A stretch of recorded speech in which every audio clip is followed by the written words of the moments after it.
alltid inte Sonja skilt sig ut på några matar. Allt rätt.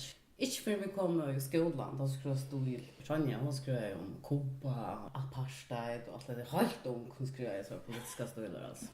Vi skilta släck.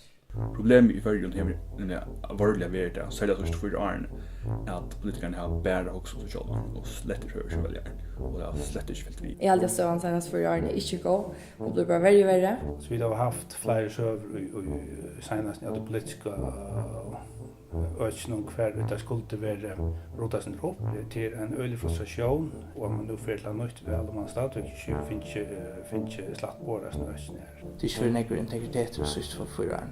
Det har vi ett 5 bra för.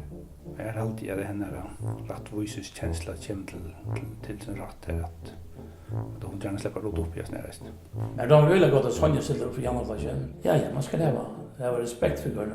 Jag tycker att hon går till samstarva vi alltså. Kanske inte jag kan ha läst det men jag tycker hon kan samstarva vi de flesta fast som ställer upp nu i alla fall.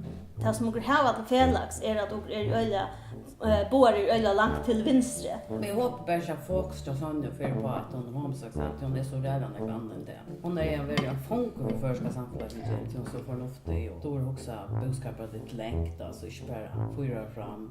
Det är några vision som vi absolut skulle ha på plats med landa borgerliga vuxna till samtidigt för och så ska vi där sen ta spårningen på faderdöme hon har kämpat för det time på malen och lunch så då är alltid helt absolut att hon är ett gott på. Så i det kan det görs att han lyssnar. I det kan så kan geva framför alltså de första affär fingrarna är skitna i politiken.